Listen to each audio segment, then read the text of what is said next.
کا عذاب، عام دنوں میں ایک نیکی کا ثواب 10 گنا ملتا ہے اور رمضان میں یہ 70 گنا بڑھ جاتا ہے، تو یہ 70 گنا ثواب ملتا ہے، یا 10 کو 70 سے ضرب دے کر 700 گنا تک ملتا ہے۔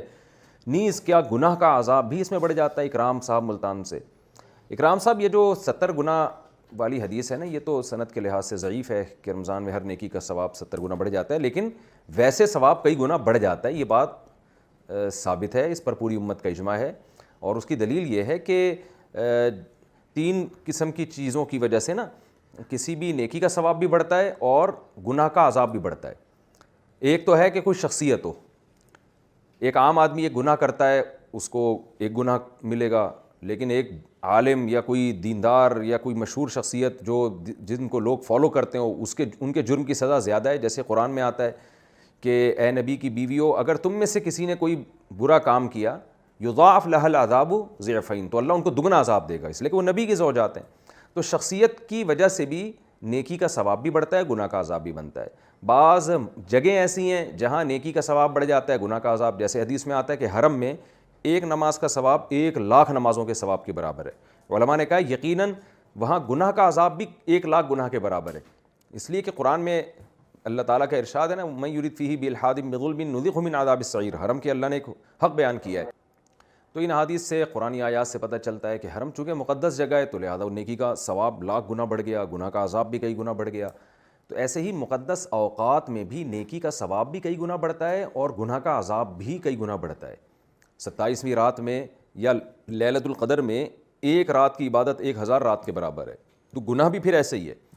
تو اس پر پوری امت کا اجماع ہے کہ تمام مہینوں میں سب سے مقدس ترین مہینہ رمضان ہے، تو رمضان میں تو لازمی نیکی کا ثواب کئی گنا بڑھے گا اور گناہ کا عذاب بھی کئی گنا بڑھے گا، اس پر پوری امت کا اجماع ہے۔ کتنا بڑھتا ہے اس کا نہیں پتہ، لیکن 2 وجہ سے رمضان میں ثواب بڑھے گا۔ ایک تو رمضان کی وجہ سے، دوسرا آپ اگر دن میں روزہ رکھے ہوئے ہیں آپ، تو قرآن کیا کہتے ہیں، انما یوفی الصابرون اجرہم بغیر حساب، جو صبر کرنے والے ہیں ان کو تو بغیر حساب کے اللہ تعالیٰ اجر عطا فرماتے ہیں۔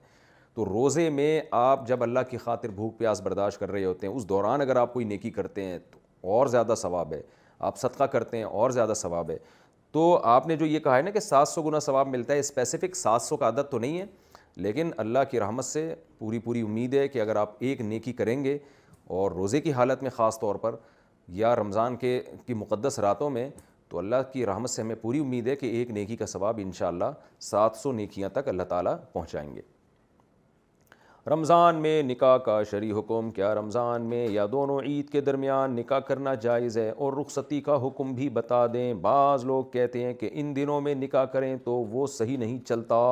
بنت منیر مظفر آباد سے، 1 محرم سے لے کے 30 ذی الحجہ تک جب چاہیں نکاح کریں، جب چاہیں رخصتی کریں، نہ کوئی دن منحوس ہے، نہ کوئی تاریخ منحوس، نہ کوئی وقت منحوس ہے۔ شادی کے کامیاب ہونے کا اس سے تعلق نہیں ہے کہ 2 عیدوں کے درمیان کر رہے ہیں، یا عید گزرنے کے بعد کر رہے ہیں، یا عید کے دن کر رہے ہیں، یا رمضان میں کر رہے ہیں۔ شادی کے کامیاب ہونے کا تعلق اس سے ہے کہ میاں بیوی ایک دوسرے کے حقوق کتنے ادا کر رہے ہیں۔ حقوق ادا کریں گے دونوں مل جل کے تو کامیاب ہوگی شادی، چاہے وہ محرم میں ہوئی ہو، اور اگر حقوق ادا نہیں کریں گے تو شادی ناکام ہوگی، چاہے وہ عید کے دن ہوئی ہو۔ تو اس لیے اس کو فوکس نہ کریں کہ کس دن شادی کر رہے ہیں، فوکس اس کو کریں کہ شادی کے بعد شریعت کے مطابق ایک دوسرے کے حقوق ادا کر رہے ہیں کہ نہیں کر رہے ہیں۔ باقی اسلام میں کوئی بھی ٹائم ہے، جب بھی نکاح میں تاخیر کرنا ٹھیک نہیں ہے۔ صحابہ کرام کو جیسے ہی کوئی رشتہ میسر آتا تھا تو کبھی کسی دن کی وجہ سے ڈیلے نہیں کیا انہوں نے کہ جی فلاں دن میں ہم کریں گے، وہ دن میں زیادہ ثواب ہے، ایسا نہیں ہے۔ جہاں ایسا بھی ہوا کہ گئے پیغام لے کر اور وہیں نکاح کر کے باہر آئے، تو گھر سے باہر نکلے نکاح کر کے، تو اس لیے نکاح کو پروموٹ کریں اور اس میں دن مہینوں کا انتظار نہ کریں۔